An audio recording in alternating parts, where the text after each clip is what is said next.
थोड़ा समय है, ये बीच में पानी वानी पिलाने की कोई जरूरत नहीं है, रहने दो। ऐसा कोई लंबा कोई पैसे कोई नहीं कुछ हो रहा है किसी को, नोट भरी एक हौसला, कुछ नहीं बिगड़ रहा है। थोड़ा सा समय है, सुन लो, फिर बीच बीच में इधर उधर होने से फिर अपने को तो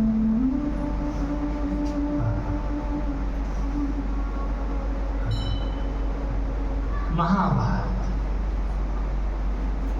सारे विश्व की संस्कृति का किसी को बोध चाहिए, ज्ञान चाहिए ना महाराज, तो वो महाभारत को पढ़ो। अद्भुत है। सारे विश्व सृष्टि का बोध अगर किसी को चाहिए तो वो महाभारत पढ़े। और महाभारत जिसने नहीं पढ़ी ना, तो उसको तो महाराज अपने भारत वर्ष की संस्कृति का ही बोध नहीं है कि फिर औरों को तो कहने क्या। लेकिन ऐसा अद्भुत इतिहास महाभारत में रच दिया, लेकिन व्यास जी को संतोष नहीं, मन में जरा अशांति है। भगवान के दास होते हैं वैसे, वो कभी उदास नहीं होते, क्योंकि वो भगवान के खास होते हैं, भगवान के पास होते हैं, इसलिए कभी उदास नहीं होते। लेकिन व्यास जी उदास क्यों? बोले क्योंकि इनको अपने लिए नहीं, इनके समाज के लिए चिंता है, आने वाले हम जैसे जीवों के लिए चिंतित हैं। और जब वैसे सोच रहे थे क्या भूल हो रही है, मुझे समझ में कहाँ गलती हो रही है, समझ में नहीं आ रहा। और उसी समय देवर्षि नारद पधारे, और देवर्षि नारद को देख करके गदगद हो गए व्यास जी। और महाराज बड़ा सम्मान, बड़ा आदर, बड़ा पूजन, बड़ा वंदन किया। आओ आओ नारद जी, बड़ी कृपा आपकी। नारद जी ने कहा, ओ व्यास जी, आपने तो बहुत बड़ा काम किया। देखो वेद के 4 भाग कर दिए, और ये पंचम वेद माने इतिहास, ये पुराण, ये भागवत, ये महाभारत रचना कर दी, बहुत बड़ा काम कर दिया। लेकिन फिर भी मैं देख रहा हूं व्यास जी, आपके चेहरे पर कुछ उदासी है, क्या बात है? तब व्यास जी ने कहा, पता नहीं नारद जी, मेरे समझ में नहीं आ रही बात क्या है। तब देवर्षि नारद जी ने कहा, वस्तुतः व्यक्ति को अपनी भूल सम नहीं पता पड़ता, प्रेम से बोल राधे राधे। कारण क्या है? बोले कारण ये है, भरमार जी एक बड़े अच्छा अद्भुत महापुरुष है, उन्होंने कहा, बसंती प्रेमणि गुणा ना वस्तु। ध्यान देना, बसंती प्रेमणि गुणा ना वस्तुनि, वस्तु में गुण नहीं है। कोई भी वस्तु ना तो अच्छी है ना बुरी है, बस उस वस्तु में हमारा प्रेम है तो हमारे लिए बहुत अच्छी है, और हमारा प्रेम नहीं है तो हमारे लिए अच्छी नहीं।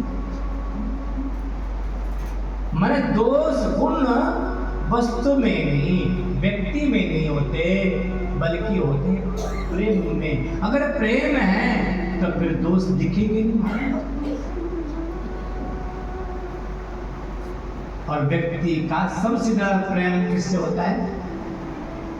व्यक्ति का सबसे ज्यादा प्रेम अपने से होता है। इसलिए अपने दोष व्यक्ति को दिखते हैं। इसलिए कोई हमारे पीछे कोई बड़ा हो, हमारे पीछे कोई बड़ा हो जो हमें ठीक गाइड कर सके।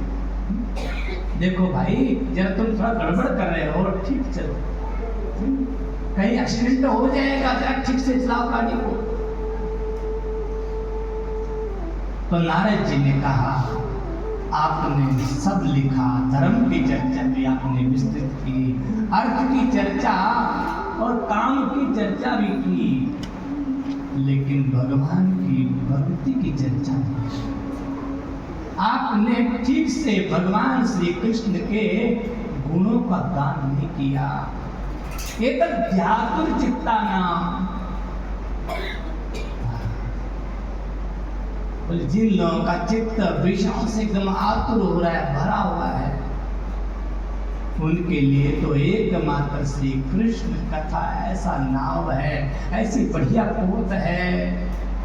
तो आपने कृष्ण कथा का तो कहीं ठीक से वर्णन नहीं किया, कृष्ण यश का वर्णन नहीं किया। और तब तो देवर्षि नारद ने अपना पूर्व चरित्र माने पूर्व जन्म का इतिहास अपना सुनाया कि मैं कैसे पहले जो है नारद गंधर्व था, फिर दासी का पुत्र बन गया, और दासी का पुत्र जो है वो भी उन ब्राह्मणों के यहाँ की दासी का पुत्र, जिन ब्राह्मणों के यहाँ संतों का आना जाना होता ही था। और तब मुझे सौभाग्य से अपनी माँ के साथ संतों की सेवा मिल जाती थी, और संतों के पास तो बस मैंने बताया ना, संतों के पास तो बस भगवान की, गोपाल जी की, ठाकुर जी की प्यारी प्यारी मीठी मीठी चर्चाएं होती। कितनी मधुर चर्चा है मेरे गोविंद की, कितनी मीठी चर्चा है।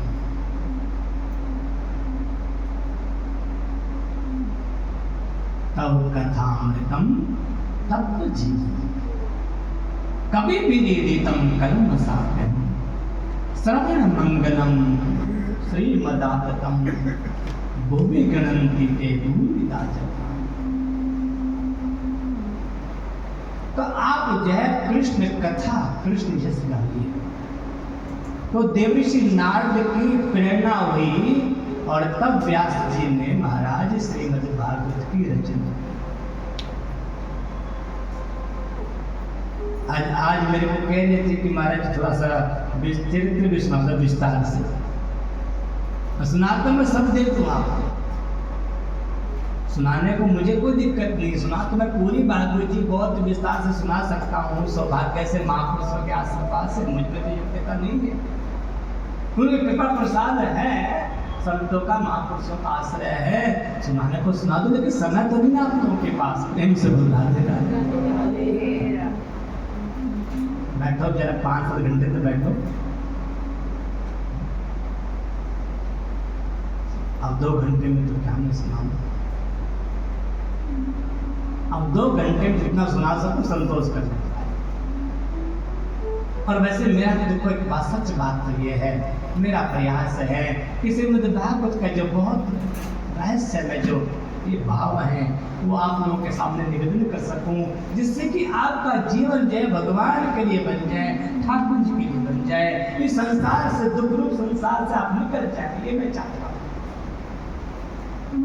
संसार बहुत दुख रूप है,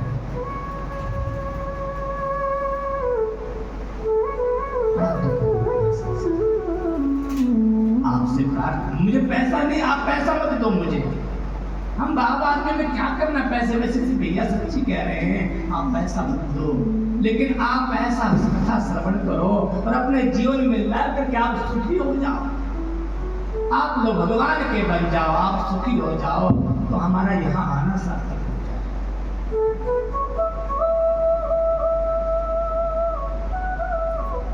बहुत दुख रूप संसार है, ये तो आप समझ रहे हो ना, कैसे कैसे संकट महाराज। अभी देखो बांग्लादेश में क्या अत्याचार है लोगों पर, कैसे कैसे महाराज। मेरे को तो किसी ने क्लिप दिखा दी, बड़ा मैंने कहा बस वे मत दिखाओ, हमें तो हमें बहुत हमें कष्ट। और यहाँ भी कौन सा कम है, बांग्लादेश की छोड़ो, यहाँ कौन सा कम सुख मिलता है, यहाँ को बड़े सुखी है लोग। ये दुख रूप संसार है, भयंकर दुख रूप संसार है। इसलिए अभी पेट नहीं भरा हो तो भैया कोई बात नहीं, आप और पेट पड़े रहो, लेकिन मेरी तो चाह यही है कि दुख रूप संसार से जितना जल्दी निकल सको तो निकल जाओ। और उसका मार्ग जो है, इस दुखरूप संसार से निकलने का मार्ग जो है, बहुत सरल और सुगम मार्ग तो श्रीमद् भागवत से निकलता है। और ये सूत्र कोई मेरे तो है नहीं, जिन महापुरुषों के चरण सिद्धि में रह करके ये छोटे से अवस्था से ही साधुओं की सेवा में रहा, उनसे जो कृपा प्रसाद मिला वो तो मैं कोई सुना रहा, मेरे कोई योग्यता नहीं है। उन महापुरुषों की करुणा कृपा से कभी सोचा ही नहीं साधु बनने के, जब हम साधु बने ना महाराज, आज सोच रहा था मैं, देखो पता नहीं कैसे इस लाइन में कैसे आ गए, साधु भी कैसे बन गए भाई। छोटे से थे 7-8 साल के, तभी भागे घर से, प्रेम से बोल राधे राधे, अब वापिस आ गई थी। फिर दोबारा एक दोस्त से दोस्ती काटी, उसको लेके गए, वो भी बस मुझे धोखा दे गए। फिर तीसरे से दोस्ती काटी, और तीसरे तब खैर चलो ये है करुणनाथ जी महाराज, हम लोग उनका वर्तमान गाथा चलता है यूट्यूब पे, हमारे चैनल पर, उनको बहकाया मैं, चलो वृंदावन में प्रेम से बोल राधे राधे। तो उन महापुरुषों का एक प्रसाद है, हमने कभी सोचा नहीं था जीवन में कि कथा, भागवत कथा आप लोगों के ऊपर ऐसे मचे बैठ करके आप लोगों को दिल देने कभी सोचा नहीं था। ये तो पता नहीं महापुरुषों ने कैसे, चलो भगवत बैठो सुनाओ कुछ। पहली बार जब हमारी कथा करवाई हमारे मेरे स्वामी जी ने, तो भरतपुर सिमको बैंगन फैक्ट्री, वहाँ महाराज पहले छोटी से बस्ता थी, बिठा दिया, 5000 की उस समय की ग्रेड थी, बड़ी भारी पब्लिक थी। हमें तो कोई संकोच होता नहीं बोलने, स्कूल में थे जब, तब हम लोग बड़ा है, हमसे गवाते थे टीचर, स्कूल में पढ़ते थे ना, क्योंकि शनिवार के दिन संगीत सभा होती थी, संगीत सभा, तो उसमें मतलब मुख्य गायकी हमारी रहती थी। अभी मुझे तो हंसी आती है, क्या गाते थे हम उस समय, चलो सुनो, हम गा रहे, तेरी आरती उतारूं रे संतोषी माता, कैसे गा रहे थे, जहाँ मत पूछो कहाँ है संतोषी माँ मेरी संतोषी, इसको हमने गाया एक बार। तो संकोच तो उस समय था नहीं, अब थोड़ा संकोच होता है भाई, संकोच नहीं होता बच्चे। तो हमने ये देखा है राधे कि संसार बहुत दुख है, इससे जितना जल्दी निकल सके, और निकलने में कोई कठिनाई वाला रास्ता है नहीं, सच्ची कहता हूँ, कठिनाई वाला कोई रास्ता है ही नहीं बाबा। राम राम कृष्ण कृष्ण कहने में कौन दिक्कत है, कौन कठिनाई है। भगवान की प्यारी प्यारी कथा है, निवृत्त सही रूपमाना भवो सदा स्रोत्र मनो विरामात। बोले कृष्ण कथा कैसी मीठी मीठी कथा है, बोले तो भवरोग की औषधि है, मीठी औषधि, भवरोग की मीठी औषधि कृष्ण कथा। निवृत्त सही उपगीयमाना भवो सदा स्रोत्र मनो विरामा। कानों को भी प्रिय लगने वाली, हृदय को भी सुख देने वाली जो कृष्ण की कथा है ना, मेरे प्राणधन श्री कृष्ण की जो चर्चा है ना, मेरे गोविंद का जो यश है ना, वो भवरोग की बढ़िया औषधि है, मीठी औषधि। क्या बढ़िया बात है महाराज, मीठा मीठा खाने को मिल जाए, बीमारी चली जाए, और क्या चाहिए। बढ़िया रसगुल्ले खाने को डॉक्टर दे और कैंसर ठीक हो जाए, और क्या चाहिए।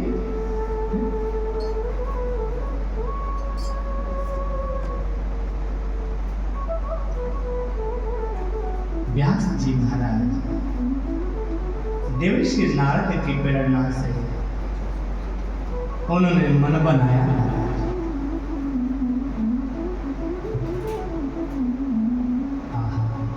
व्यास जी का आश्रम वो बद्री का आश्रम से थोड़ा आगे जाकर बद्रीनाथ से आगे, अब जो गए होंगे वो जानते हैं, माना जगह पड़ती माना, वहां व्यास जी का आश्रम है, सरस्वती के पश्चिम तट पर।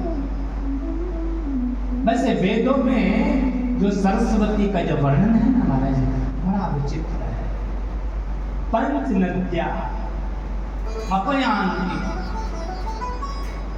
बोले बाहर का जो विषय है ना, ये 5 नदियां आंख से बाहर का ज्ञान लेकर के भीतर डालना, कान से बाहर का ज्ञान लेकर भीतर डालना, ये पंच नद्या।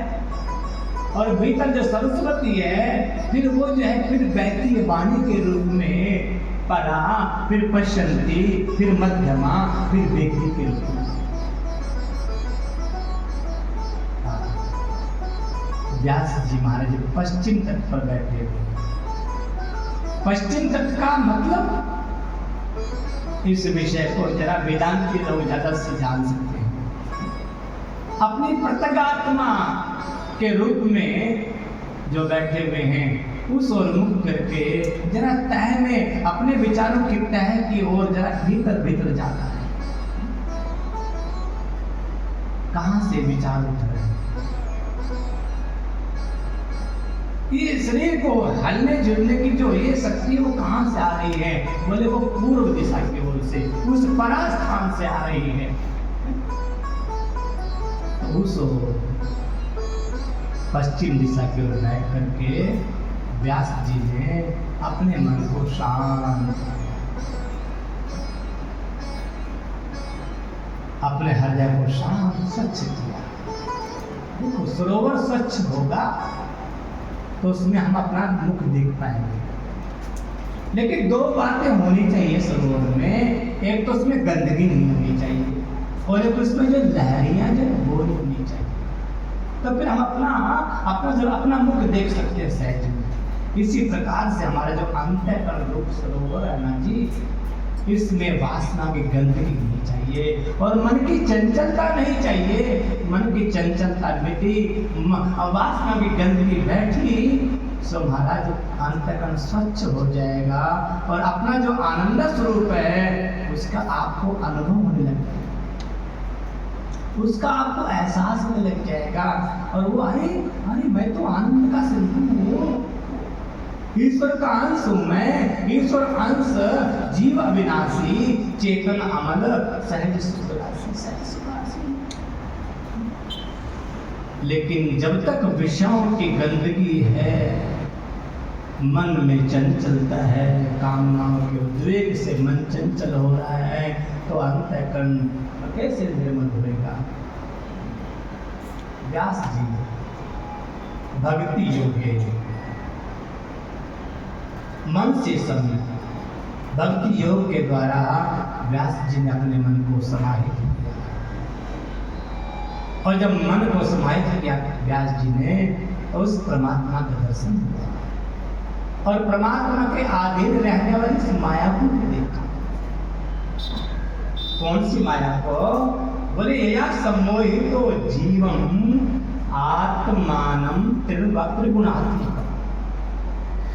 बोले जबकि जीव जो है तो गुणातीत, माने त्रिगुणात्मक, गुणातीत। गुणातीत माने रजगुण से परे है, तमोगुण से परे है, सत्वगुण से परे है। लेकिन यया सम्मोहित, जिस माया से मोहित होकर के ये जीव जो है इन गुणों से बंध गया है। प्रेम से बोलना धीरा तमोगुण से बंध गया। तमोगुण क्या है? बोले मैं देह हूँ, मैं ये देह हूँ, यही तमोगुण है। अब जब देह है तुम अपने आप को मान बैठे हो, तो महाराज फिर देह तो देह छूटे, इसकी मृत्यु का भय तो बना ही देगा तुम। प्रेम से बोल रहा देह के छूटने का तो भय बना ही रहेगा। ये तुम देह मैं हूं मान के बैठे हो, ये तमोगुण की वृत्ति है। जरा ध्यान से रजोगुण की वृत्ति। ये क्या है? बोले मैं बहुत कर्मकांड, मैं बहुत पुरुषार्थी हूँ। मैंने पहले दिन कहा था वैसे इसके बारे में, ये जानना कभी पड़ती ऐसी, मैंने पहले दिन कहा था, नागपाल जी से कहा था मैंने, सुना आज नहीं आए ये पर किसी पहले दिन मैंने कहा था, मैंने हल्ला करेंगे बीच में भाई। हाँ समझ से बात ठीक हो जाएगा क्या? नहीं तो पंखा बंद करने से बात नहीं बनेगी, गर्मी में परेशान हो जाएंगे। राधे राधे गोविंद गोपाल राधे, राधे राधे गोविंद गोपाल राधे, राधे राधे गोविंद गोपाल राधे मेरो गोपाल राधे, गोपाल राधे मेरो गोपाल राधे, गोपाल राधे मेरो गोपाल राधे, गोपाल राधे मेरो गोपाल राधे, मेरो गोपाल राधे, गोपाल राधे, प्यारा गोपाल राधे, गोपाल राधे, राधे राधे गोविंद गोविंद राधे, राधे राधे गोविंद गोपाल गोपाल राधे मेरो गोपाल राधे, गोपाल राधे मेरो गोपाल राधे, तेरा उसको निकाल दो, उसको निकाल दो मम्मी उसको निकाल दो बेटे, गोविंद गोपाल राधे, राधे राधे गोपाल राधे, राधे राधे गोपाल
जबकि ये जीव तीनों गुणों से परे है, लेकिन यह सम्मोहित हो, इस माया से मोहित हो करके इन तीनों गुणों में बंधा हुआ है।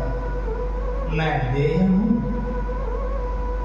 तमोगुण में बंधे हूं, मैं बड़ा कर्मठ हूं, मैं बहुत मेहनती हूं, मैं बड़ा पुरुषार्थी हूं, रजोगुण में बंध गया। अब तुम पुरुषार्थी हो तो भैया बड़े बड़े कर्मठ हो, तो फिर कर्म का बंधन तुम्हें लगेगा।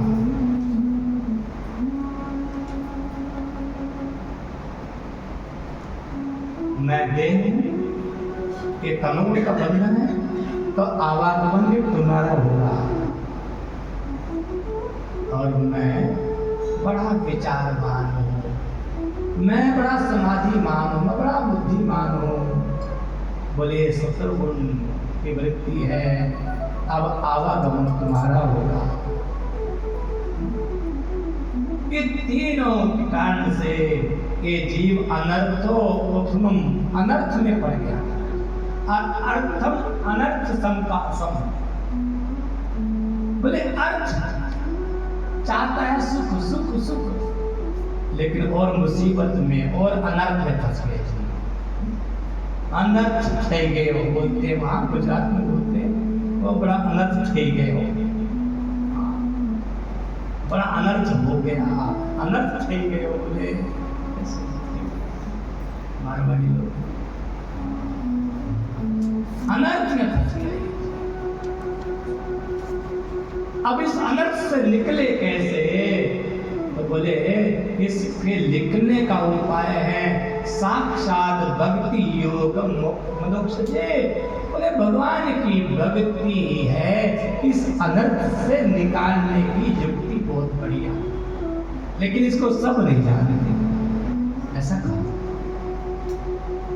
व्यास जी कहते हैं लोकस्य जानतो विद्वान चक्रे, सब इस रहस्य को जानते हैं। अभी मैंने आपको बताया तर्जुमा समझ में आने की बात नहीं है, लेकिन सरल सा साधन बता दिया। बोले इसका एकमात्र उपाय है भगवान की भक्ति,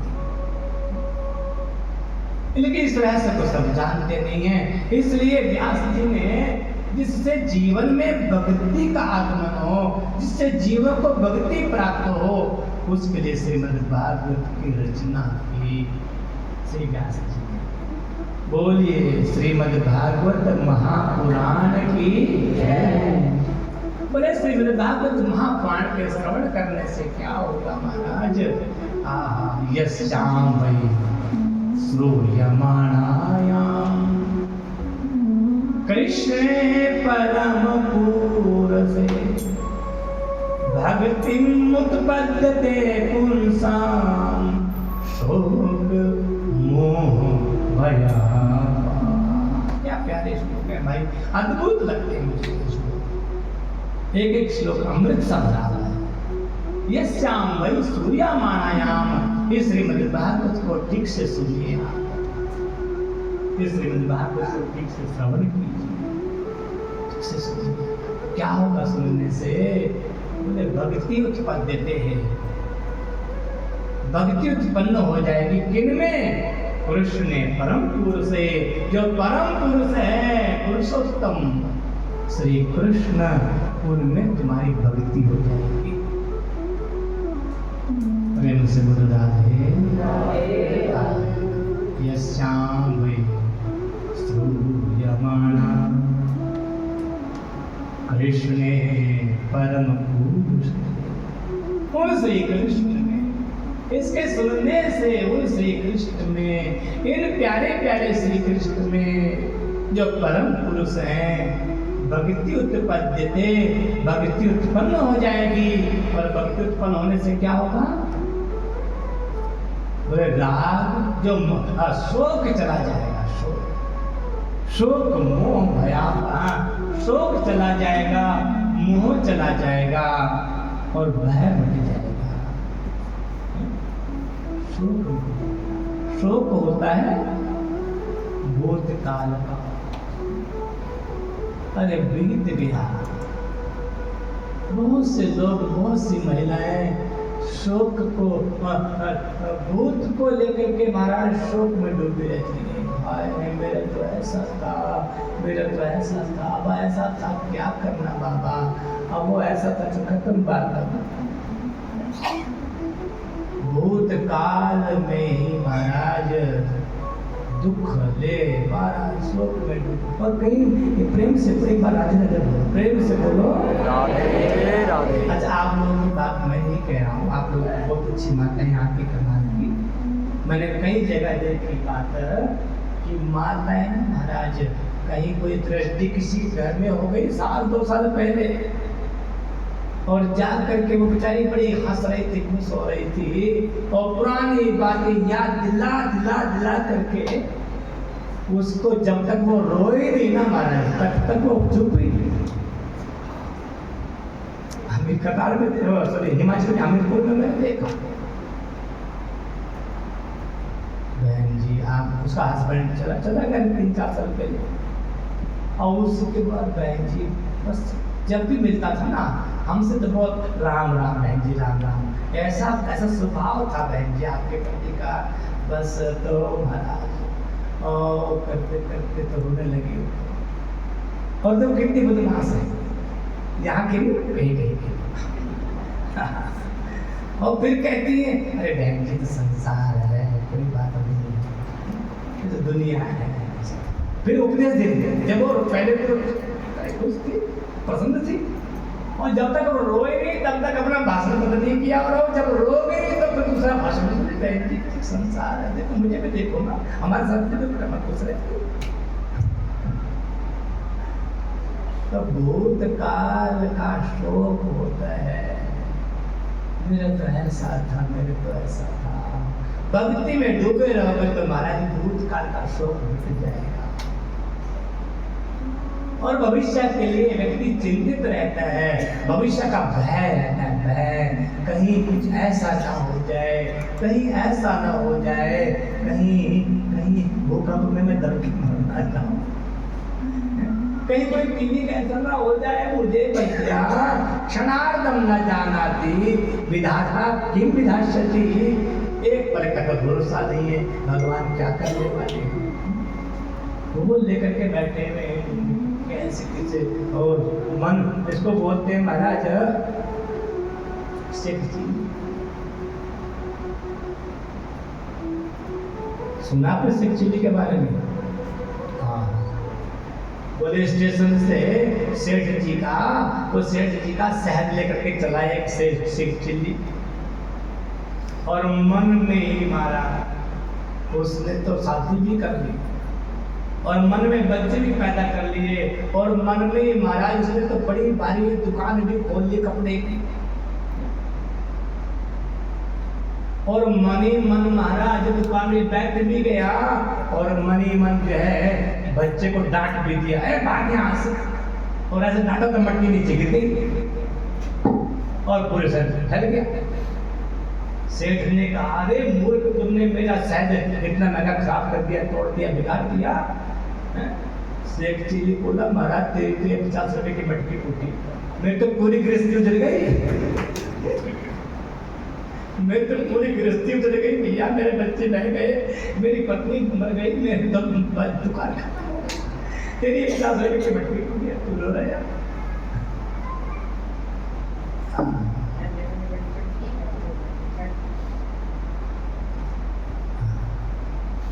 तो वह चला जाता है, और मोह होता है वर्तमान को लेकर के। प्रेम से बोलो मोह होता है वर्तमान को लेकर के। बस व्यक्ति चाहता है सब मेरे साथ रहें, सब मेरे साथ चले, सब मेरे साथ चले, सब मेरे साथ रहें, बेटा मेरे पास रहे, बेटी मेरे पास रहे, मेरी बहू मेरे साथ साथ रहे, मेरा मकान में। अरे भैया यहाँ संसार में कौन किसी के साथ रहा है, कौन किसी के साथ चला है महाराज? कोई 4 कदम चलेगा तो कोई 10 कदम चल जाएगा, बाकी चलना तुम्हें अकेला है, उड़ना तुम्हें अकेला है।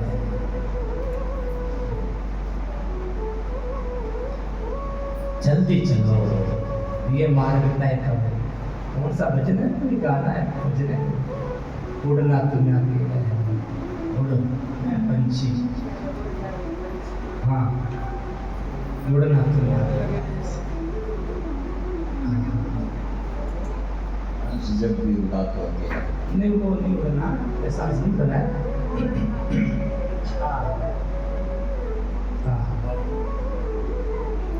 तो साथ कोई चला नहीं है, इसको बोलते हैं मोह, बस खाली मोह है। और ये तीनों चले जाएंगे। यश्याम वै श्रूयमाणा नाम कृष्णम परम पुरुषे भक्ति उद्पद्यते पुंसाम विक्षुक्षेर कथा सूर्याः। तीनों चले जाएंगे।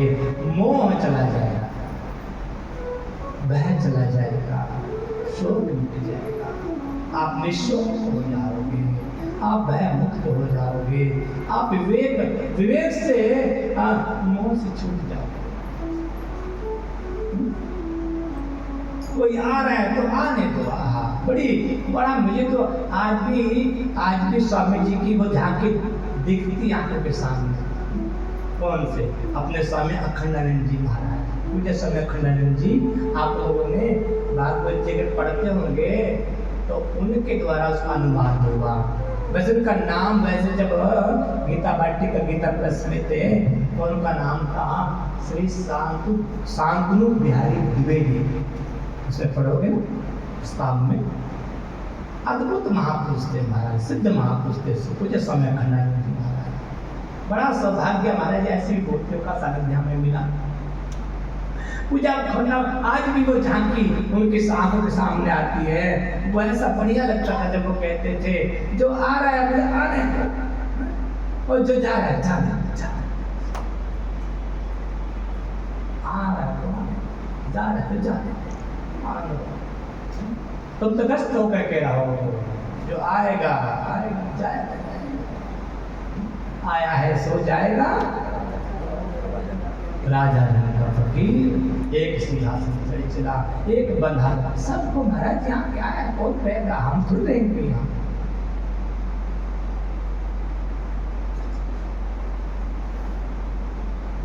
और फिर ये जो संहिता है श्रीमद् भागवत रूप संहिता अपने पुत्र सुखदेव जी को प्रदान, सुखदेव जी को प्रदान की। ये संहिता व्यास जी ने सूत जी ने बताया। लेकिन शौनकादि के मन में बड़ा एक प्रश्न उठा कि हमने सुना महाराज सुखदेव तो जन्म लेते ही साधु हो गए। जन्म लेते ही महाराज सुखदेव जी तो वन की ओर चल पड़े थे और पीछे पीछे व्याकुल पिताजी बेटा सुखदेव कहते पीछे पीछे चले थे। अब ऐसे यहाँ एक प्रश्न और उठता है कि जो व्यास जी श्रीमद् भागवत के रचयिता व्यास जी कह रहे हैं इसको सुनने से मोह चला जाएगा, तो वो सब व्यास जी अपने बेटे के मुंह में कैसे सुखदेव कह रहे हैं, तो महाराज का क्या हाल है? प्रेम से गुरु राधे राधे। ये प्रश्न उठता कि नहीं उठता है भाई? जो सुखदेव जी जो व्यास जी कह रहे हैं इस कथा के श्रवण करने से मोह चले जाएगा, लेकिन आप ही मोह में पड़े हुए हो, बेटा बेटा बेटा करके उसके पीछे जा रहे हो। हाँ, वस्तुतः ये बेटे का मोह नहीं क्या? व्यास जी जानते हैं सुखदेव ये कोई साधारण बालक नहीं है, ये तो साक्षात भगवान शिवांश है, ये तो साक्षात शुक मने नित्य गोलोक धाम की शुक नाम की सहचरी है। तो व्यास जी को लगता था कि बेटे के रूप में मुझे सत्संग का संग मिलेगा और मुझे सत्संग प्राप्त होगा, ये मन की धारणा थी। लेकिन जब बेटा चला गया जन्म लेते ही उनको बड़ा ये हुआ कि हाय संत का वियोग बड़ा दुखदायी, बिछुड़त एक प्राण मिलत एक दारुण दुख देही।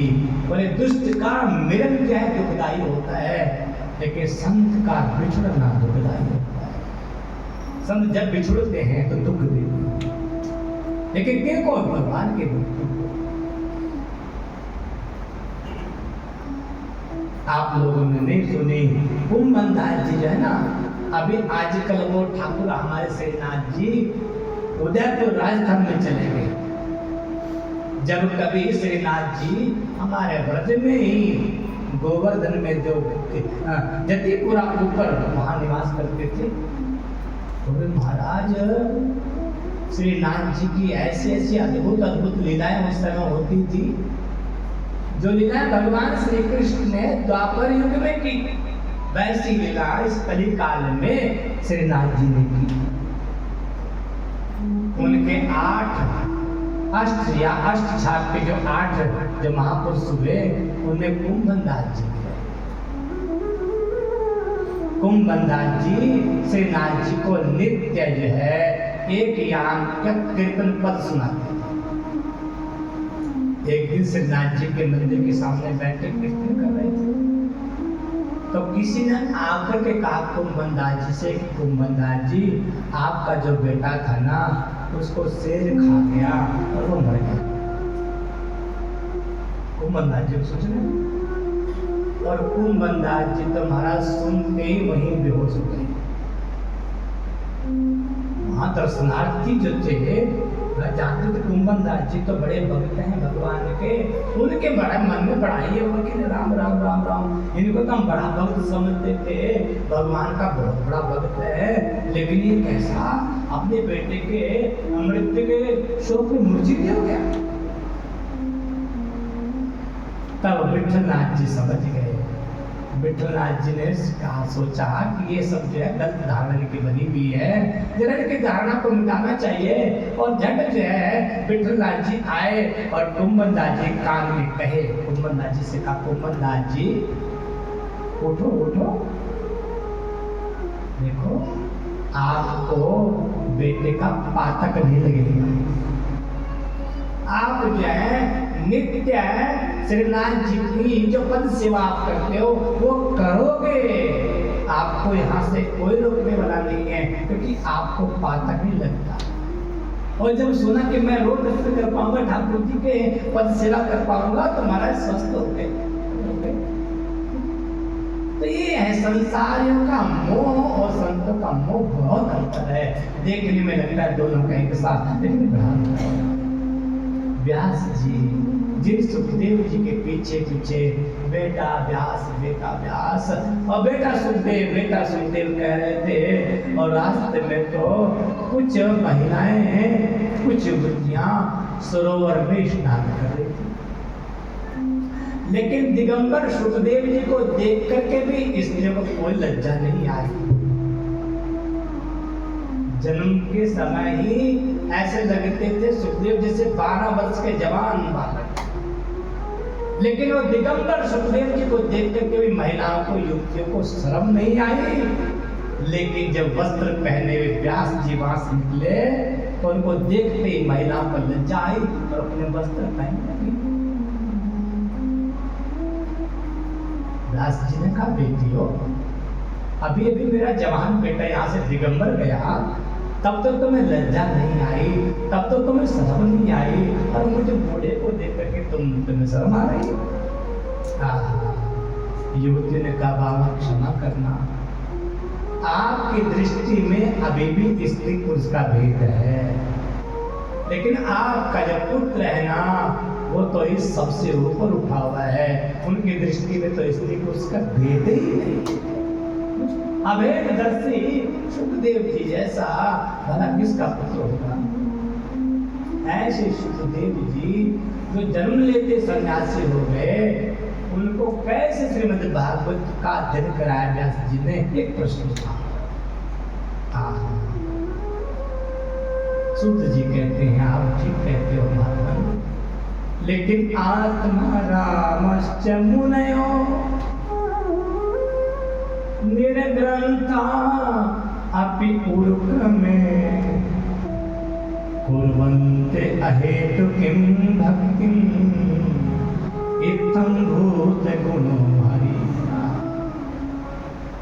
सूत जी कहते हैं, महात्मन, मेरे गोविंद के ऐसे गुण हैं, ऐसे मीठे मीठे गुण हैं कि जिन आत्माराम महापुरुषों की अविद्या की जो गांठ है ना, वो खुल चुकी है, नष्ट हो गई।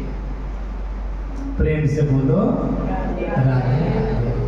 अभी तो गांठ का मतलब है कहीं जो राग से गांठ बंधी हुई हमारी, कहीं हम राग करके बंधे होते हैं, कहीं किसी से द्वेष करके बंधे होते हैं, ये गांठ है जीवन। कहीं राग की गांठ है तो कहीं द्वेष की गांठ है। लेकिन जो आत्मा राम मुनि होते हैं निर्ग्रंथा, ना किसी से राग होता है ना द्वेष होता है, ऐसे जो आत्मा राम जीवन मुक्त ब्रह्म पर श्रवण करही भज ध्यान।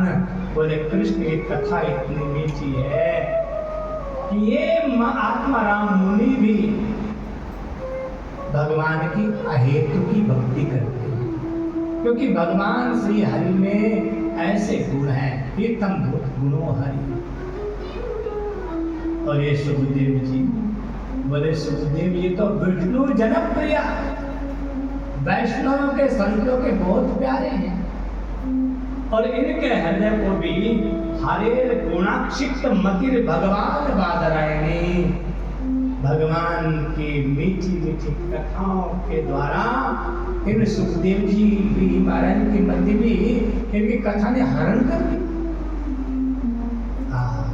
श्री कृष्ण के सौंदर्य की जब बात करते हैं, कितने सुंदर हैं श्री कृष्ण, कितने सुंदर हैं। ये यशोदा मैया नित्य अपने लाला कन्हैया को स्नान भी कराती है, आभूषण वस्त्र धारण भी कराती है, और काऊ के नजर न लग जाए जाके लिए एक काला सा झिझोला भी लगाएंगे। लेकिन आश्चर्य की बात यह है कि उन्हें यशोदा मैया ने भी आंख बंद भर करके श्री कृष्ण का पूर्ण दर्शन नहीं किया। इतने सुंदर श्री कृष्ण कि जिस एक अंग पर दृष्टि गई वहां से हटने का नाम मिला नहीं। नासिका मेरे गोविंद की ऐसी प्यारी, मुस्कान इतनी प्यारी प्यारी, इनके कपोलों की जो कांति है ऐसी अद्भुत माना। अजी और की तो क्या चलाई, गो द्विज द्रुम मृगा पुलका नविभ्रम। इन श्री कृष्ण का रूप सौंदर्य देख करके तो गौओं को भी रोमांच हो जाता था।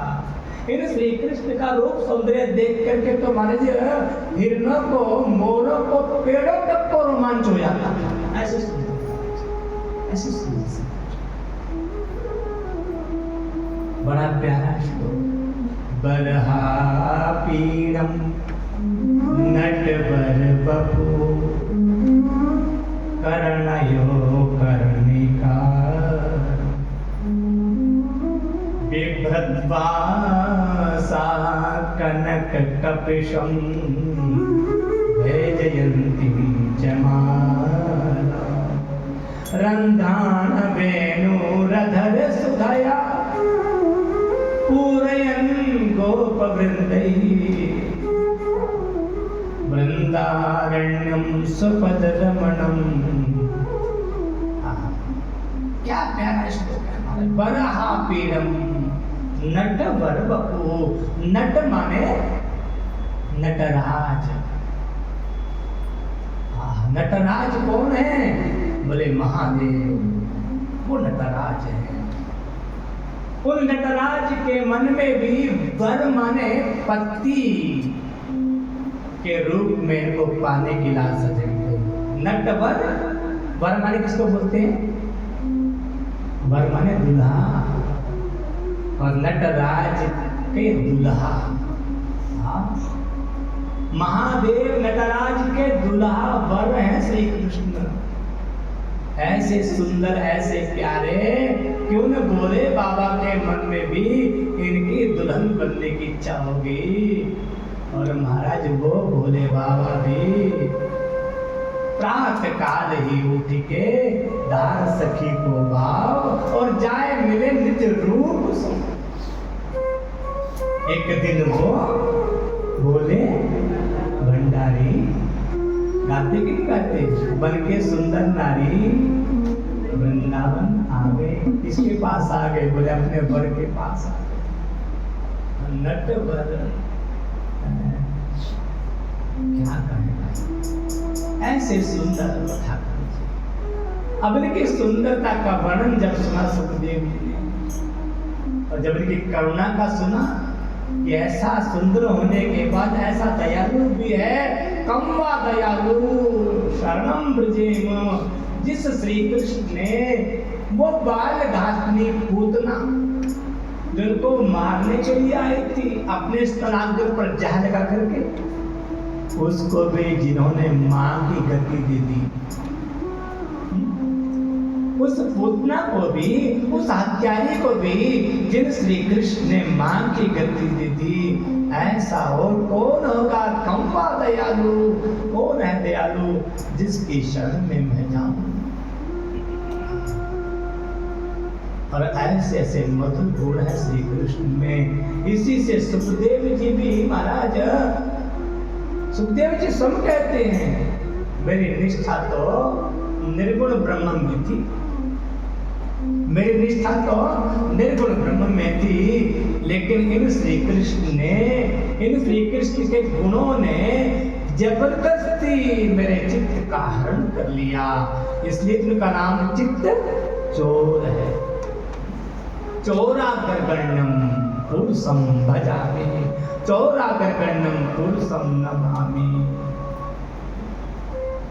गोपालांगना, गोपियों के वस्त्रों का हरण करे, मटकियां तोड़े, दही का हरण करे, सो तो करे महाराज, लेकिन चित्त का हरण कर ले, चित्त को चुरा ले, ऐसा तो केवल श्री कृष्ण नहीं है। और अब हम सुनाते हैं थोड़ा महाभारत का प्रसंग। सुत जी महाराज सुना रहे हैं कि वो समय था जब महाभारत 18 दिन हो गया। एक बार प्रेम से बोल दो राधे राधे, एक जोर से बोल दो राधे राधे। 18 दिन तक चला महाभारत युद्ध, पता है? और उसमें सेना कितनी थी? वो भी सेना भी 18 खूनी सेना थी। और महाराज युद्ध के अंतिम दिन भी 18 ही बचे, बाकी सब चले गए महाराज। 7 अक्षौणी सेना छोटी सी पांडवों के पक्ष में, और 11 अक्षौणी सेना कौरवों के पक्ष में, और कौरव थे भी 100 भाई और पांडव के 5 भाई। लेकिन यत्र योगेश्वरा कृष्ण, जिस तरफ से कृष्ण है तत्र श्री विजयो भूति ध्रुवा नीति मतिर्ममा। श्री कृष्ण अगर आपके पक्ष में है तो आपके पास बहुत बल कम है, आप जीत जाओगे। और अंतिम दिन भीमसेन और दुर्योधन का युद्ध चल रहा था। दोनों गदा युद्ध में बड़े पारंगत महाराज, और बलवान भी दोनों समकक्ष थे। बड़ा भयंकर युद्ध दोनों का महाराज। और उसी समय तीर्थ यात्रा करते करते करते महाराज बलराम जी पहुंच गए। और महाराज श्री कृष्ण ने सोचा कि अब क्या होगा, अब ये भैया आ गए, अब क्या होगा। अब बलराम जी के सामने हमारे कन्हैया है कि जरा चला तो लेते। और आते ही बलराम जी ने देखा है दोनों लड़ रहे हैं आपस में, और अरे अर्जुन भीम रुको रुको, छोड़ो युद्ध, अरे अरे दुर्योधन हटो, बंद करो बंद करो। लेकिन महाराज दोनों में ऐसा बैर बंधा हुआ था कि बलराम जी के रोकने पर भी नहीं रुके। और तब बलराम जी भी बोले चलो, जैसे तो पीछे चले गए। श्री कृष्ण ने अपना बड़ा और अकस्मात महाराज जब देखा भगवान श्री कृष्ण ने भीमसेन की तो जो है जरा नस नस ढीली हो रही है, बड़ा बड़ा कलाम से दिख रहा है, तब इशारा किया श्री कृष्ण ने भीम की ओर कि जंघा पर मारो। प्रेम से बोलो राधे राधे। जंघा करना, इसकी जंघा, क्योंकि पूरा शरीर तो वज्र का बन गया था। आप लोगों को जानकारी नहीं है तो सुना लो, बस जानकारी होने तो चाहिए। युद्ध चल रहा था, युद्ध के बीच में ही दुर्योधन धर्मराज के पास गए, बोले भैया हम तो हारते ही जा रहे हैं, हम तो हारते ही जा। देखो शत्रु पक्ष में है धर्मराज, भी तो विरोधी है ना, लेकिन धर्मराज है ना भैया। धर्मराज के पास फिर भी गए सलाह करने के लिए, युक्ति जानने के लिए कि भैया धर्मराज हम तो हारते ही जा रहे हैं, क्या करें, हम कौन सी युक्ति हम अपनाएं। तब धर्मराज ने कहा कि भैया दुर्योधन, आपकी जो मां है ना गांधारी, उसने बहुत लंबे समय से आंखों पर पट्टी बांध रखी है। जब उसको पता पड़ा मेरा पति धृतराष्ट्र अंधा है, तो उसने भी